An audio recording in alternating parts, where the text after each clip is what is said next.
This is the Camel Connection podcast. Welcome to our weekly Camel Q&A. This is where you ask a camel question and we answer it. I'm Tara.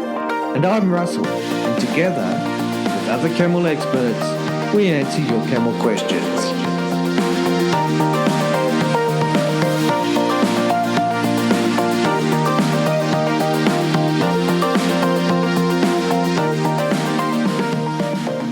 Hi everyone, welcome back to Q&A.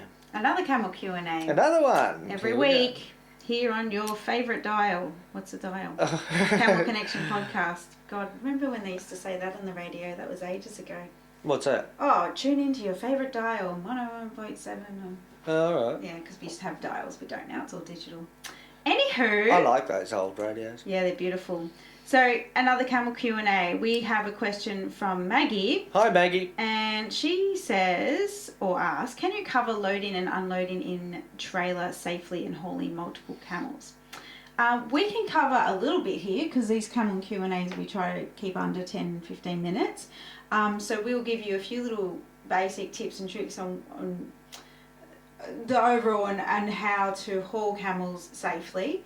And then we also actually have a full video that we'll explain at the end that you can access that covers the full hauling, trailering, floating, whatever word you use for transporting camels. For sure. So I thought we'd just start with, the... Loading, first of all, well, I think. Let's just hypothetically put a camel in there that's never been loaded. Yeah. And the most important things that we can do as a handler to help, because it's a stressful situation, is like, you want me to walk into a box that has no way out, because that's how the camel thinks. Yeah, they right? feel trapped. And they can't see the exit.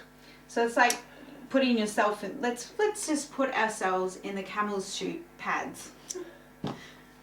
The camel shoe pads. No, I was going to say the camel's shoes. But let's put ourselves in the camel's pads, because they don't have shoes, guys. Yeah, horses have shoes, but they can't. Right, anyway.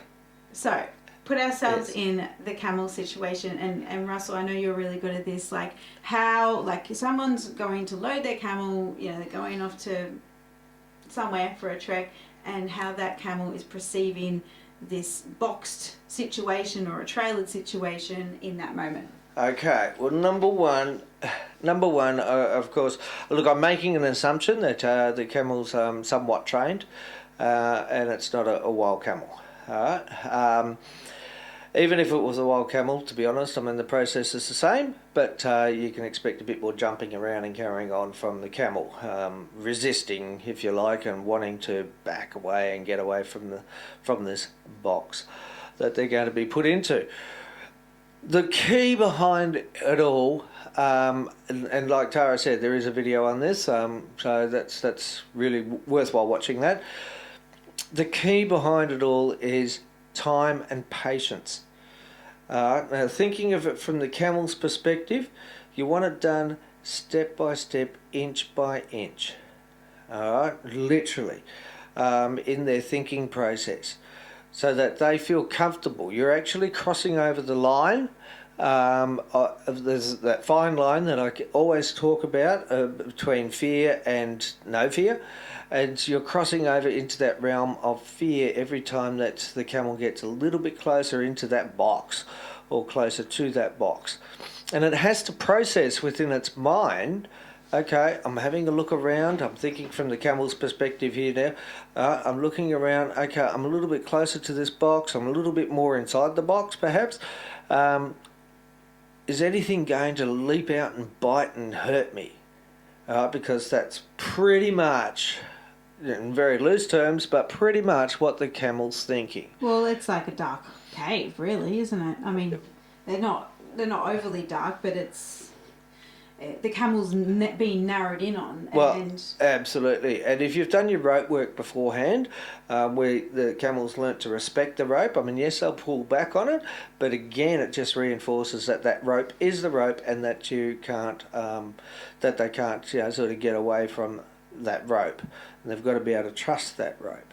I just want to add that, I remember having so much trouble when growing up with horses and stuff, with horses that wouldn't load onto trailers. And it was just so stressful for the horse, and because they just really freak out if they don't want to go on, like they freak. And I was so surprised getting into camels on how easy it was to, even for the first time, to load them. And I don't think you've ever had experience, Russell, loading horses. So no, every time we load camels and you're like, oh, this is a bit different, this is, challenging or whatever, and this is taking a long time, or you don't say those exact words, but I'm like, this is nothing compared to what I've seen with horses. So camels, I've found, are just, if you give them that, I think the real key here, I honestly think this is probably the secret weapon, if you give them think time. So like, with horses, I think it's a little bit different. Like, and obviously it depends on how you train and handle horses. That if you give horses think time, it gives them time to get away. Right. But with camels, it's the opposite. It's kind of like if you give them think time, they're more willing to accept it. So you actually spend, you grant them that think time. So if that means you go inch by inch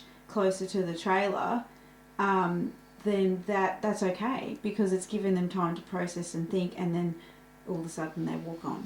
That's it. And look, you can use little techniques like with a longer rope, you can have that tied around the base of their neck with a bowline, and have that sort of around the back of their legs, if you like, so that even from the front of the camel, let's see, hang on, I'm just trying to describe this. So it's tied around the base of the neck, a nice bowline, and say if it's on the left hand side of the camel from the camel's perspective, and then at the base of the legs, and you've got it that's come towards you on the right hand side of the camel, so that you've got that control of that rope as well as the other rope, then that's that little bit of pressure on the back of the legs. Alright, just a little bit. We've never had to, but that is a way of actually also making a camel that doesn't want to walk forward, for example, if you're out in the middle of the paddock, just that little bit of pressure at the back of the legs can actually work as well of walking forward. So you can use those sorts of little things. You have to be good with your rope work, with your handiwork, but when you tie the camel, or you're getting the camel into the trailer, or the box, if you like, do make sure that you've got a good grip on that rope somehow, even if you have to loop it around a couple of times, so that it doesn't run through your hands and give you a good rope burn or anything like that. There's always something to loop on in trailers, like bars and tie points and things like that. So if they're nicely welded on, friction works well. Friction, the rope on rope really does work well. You can use a method with two ropes, so that you've got two ropes from the halter, if you like, or the neck rope, if you like, and you're working with two ropes, so that when one rope slackens off, you can go ahead and tie that a little bit tighter and get an inch out of that, and then when that one slackens off, then you can get the next rope tightened up, sort of a winching, slow winching, if you like. It does work. And they do, and it's sort of, they do get to a point too where they just and I have not seen this in a camel, as in like it seems to work with all camels. Like once they get to a certain point at the trailer, which is sort of like where the end of the trailer is not the end of the tailgate if there's a tailgate, but the end of the trailer. Once they get their shoulders past that, they're just walking. Yeah, their front shoulders. So once you pass that, just sort of like, it's okay. I'm in. Yeah, I'm fine here. Yeah. So look, just take your time with it. Okay, it's a learning process for the camels. They've got to be able to overcome their fears. They've got to smooth those edges of fear, if you like. And the more times that you do it, the easier it gets. And of course, positive encouragement all the time. Positive. And you can also spend a day, like we've spent a day and a half, almost 2 days, just loading, unloading, like loading, going for a short drive, unloading, doing it again. Like if you really want to get the camel, quite consistently good at it, that worked really well for us. It does. 2 days of in and out, drive around, in and out, drive around, just so that they get comfortable with the process too. So it just depends. how you, like if you want your camel to go in easy each time, then that would probably be a good system. Just train them like over 2-3 days, just in and out, in and out, in and out. Yeah. But go for the drive as well, because you want to, get that camel in the routine of thinking that it does go somewhere. Yeah, and look, I mean, we're not into treat training, as you probably know, but if inside the trailer you've got a hay net that's full of nice lucerne or something that they really enjoy, and that's at the end of the trailer, there's their reward, right? And that does help. That does help. So they feel a bit more comfortable. Yeah. And they often get the get diarrhea, get the scowls and stuff because it's a little bit different and weird, and that's very normal. Yeah, that's just a nervous reaction. Yeah, and they're on a moving vehicle, that's weird in itself. And slowly over time, the more you do it, the less that's going to occur. Of course, yeah. Well, we've got a camel now that he's only just stopped doing his scouring in the trailer. For a couple of years there, it was a bit messy for a while, but yeah.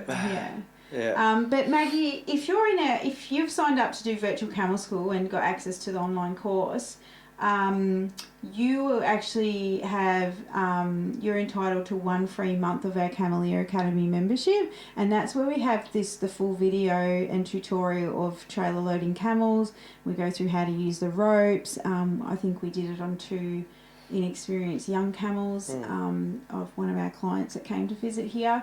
So I highly recommend you get onto that. Now, for anyone listening who wants to see that video but isn't in virtual camel school, we've made it so that you need to be part of virtual camel school in order to access that video, because if we just give you the video without the foundation training, it's just not going to make sense. Doesn't make sense. Because it all, everything builds on everything. It's like reading the end of the book, everything. You have to sort of have an understanding of the proper training in order to get to those next more advanced steps sort of thing. So that's where you can access that video. So if you're in virtual camel school, you will see on your main page, once you're logged in using your login, that there's I think Camel Academy, I think it says, and sign up for the first free month.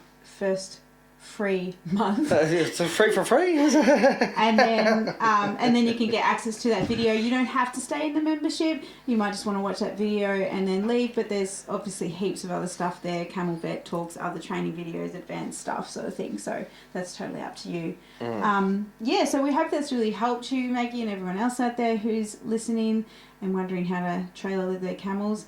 And that's a really important skill for that camel to have.